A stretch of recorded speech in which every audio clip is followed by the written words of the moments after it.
Hello guys, welcome back to my channel. This is Shivani blog. तो सबसे पहले मैं आज बहुत ही ज़्यादा जल्दी उठ गई थी। 4 o'clock में उठ गई थी क्योंकि रात में कल मैं मेंटली एग्जॉस्ट हो चुकी थी पढ़ते पढ़ते।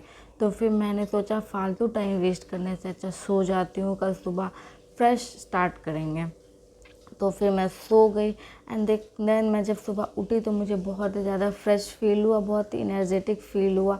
तो फिर मैंने सुबह सुबह वही टास्क किया अपना जो मैं सुबह सुबह करती हूँ। सबसे पहले डे कट किया एंड देन फिर सोचा कि एक अनदर डे स्टार्ट हो रहा है जो कि बहुत ही ज़्यादा मोटिवेशन और एनर्जी के साथ मुझे स्टार्ट करना और प्रोडक्टिव बनाना है इसे।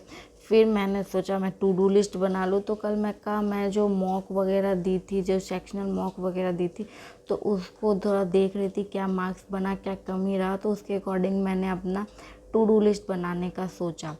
क्या गाइस आपके साथ भी ऐसा होता है क्या? क्योंकि मैंने 2-3 जगह से मॉक दिया, गाइडली से दिया, टेक्स्ट बुक से दिया, कभी हॉलीवुड से दिया, कभी स्मार्ट किरत से दिया। तो मेरे SBI PO के प्रीलिम्स में कभी किसी में बहुत ही ज़्यादा अच्छे मार्क्स बन जाते हैं, कभी किसी में बहुत ही गंदे मार्क्स बन जाते हैं, कभी किसी मॉक में बहुत अच्छा मार्क्स बन रहा है, किसी में बहुत ख़राब। मतलब समझ नहीं आ रहा है कि मेरा सिलेक्शन होगा कि नहीं होगा। मुझे इस बात को लेके बहुत ज़्यादा कन्फ्यूजन और बहुत ज़्यादा डर लगता है कि अब 15 दिन ही बचे हैं। क्या ये होगा, क्या ये पॉसिबल है कि नहीं है, या बस मेरे दिमाग में चल रहा है, या आप लोग के साथ भी ऐसा हो रहा है? तो कमेंट में मुझे बताइएगा क्या ऐसा होता है आपके साथ, किसी मॉक में बहुत अच्छा, किसी मॉक में बहुत ख़राब, मतलब ये होते रहना, क्या ये नॉर्मल है? तो मुझे इसी बात का समझ में नहीं आ रहा था और इस बात को समझते समझते फिर मैंने सोचा अब इस बात को रहने देते हैं। एंड देन फिर मैंने सबसे पहले एडिटोरियल किया और एडिटोरियल मैंने निमिषा मैम का किया जो कि सुबह सुबह 8 बजे स्टार्ट होता है। तो फिर वो मैंने पिछले दिन का कर लिया था। तो इस बार मैंने कल पिछले दिन नहीं किया था, मैं सो गई थी क्योंकि मैं शाम में करती हूँ। तो मैंने सबसे पहले एडिटोरियल स्टार्ट किया और एडिटोरियल मैंने निमिषा मैम का किया।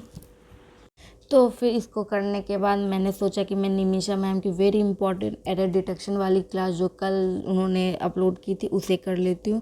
तो फिर मैंने उसे किया एंड देन उसे करने के बाद फिर मुझे थोड़ा सा एरर डिटेक्शन में थोड़ा सा और कॉन्फिडेंस बूस्ट हुआ। इसमें बहुत सारे वर्ड्स वगैरह भी मैंने सीखे तो उसे मैंने सीख लिया, फिर उसे भी ख़त्म किया। एंड देन फिर मैंने सोचा कि मैं अब क्या करूँ। तो फिर सुबह सुबह का टाइम था, बहुत प्रोडक्टिव बनाना था। तो फिर मैंने सोचा मैं क्यों ना CA मॉक ड्रिल से पढ़ लेती हूँ। बट CA मॉक ड्रिल से पढ़ने से पहले मैंने सोचा इसमें वीडियो लेक्चर देख लूँ जो कि वीकली ही लेक्चर होगा। मैं जुलाई का वीकली फर्स्ट वीक का कर रही हूँ जैसा कि मैंने आपको पिछले वीडियो में बताया था।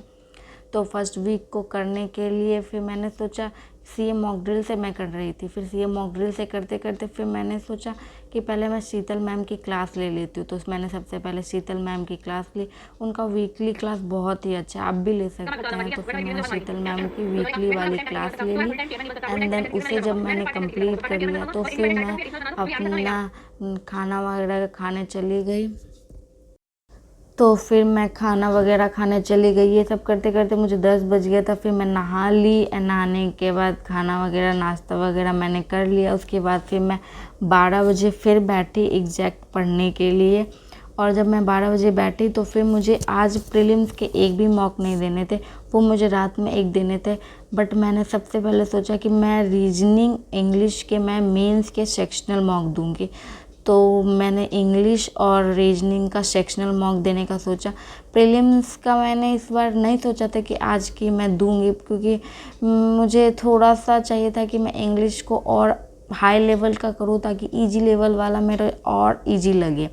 तो इस वजह से मैंने ऐसा किया। एंड देन मैं आपको दिखाती हूँ कि मेरे इंग्लिश और रीजनिंग के जो दो मैंने मेंस के सेक्शनल मॉक दिया था उसमें मेरे कितने मार्क्स बने, क्या क्या स्कोर रहा, क्या एनालिसिस वगैरह तो मैं नहीं दिखाऊंगी बट मैं स्कोर आपको दिखाती हूँ। तो चलिए स्क्रीन पे दिखाती हूँ क्या आया।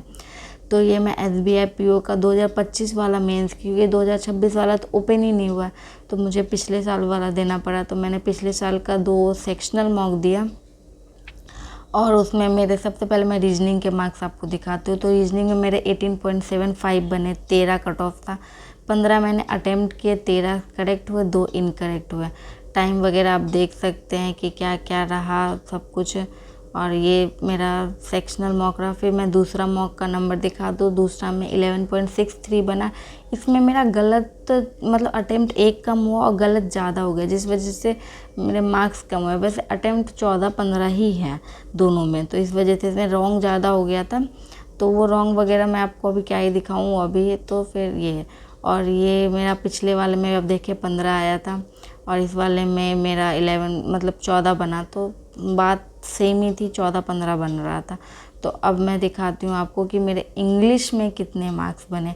इंग्लिश में भी बहुत ही अच्छे मार्क्स बने हैं, मतलब अटेम्प्ट्स वगैरह ठीक रहे थे।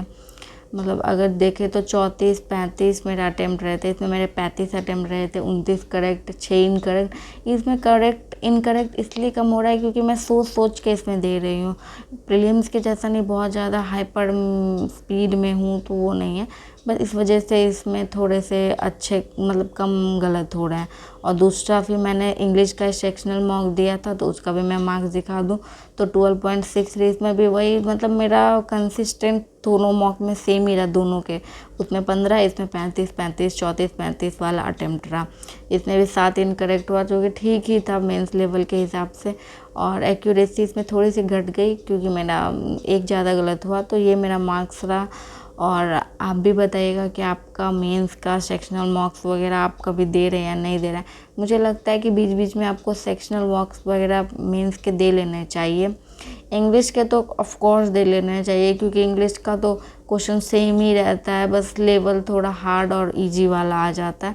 तो ऐसी बात नहीं है कि नहीं देना चाहिए, सिर्फ प्रीलिम्स पे फोकस करना चाहिए। तो अब मुझे बस टेंशन है कि प्रीलिम्स में मेरे अच्छे मार्क्स अब आए, मेंटेन रहे। तब तक के लिए इतना ही guys. Thanks for watching this video. If you like, subscribe, follow for more.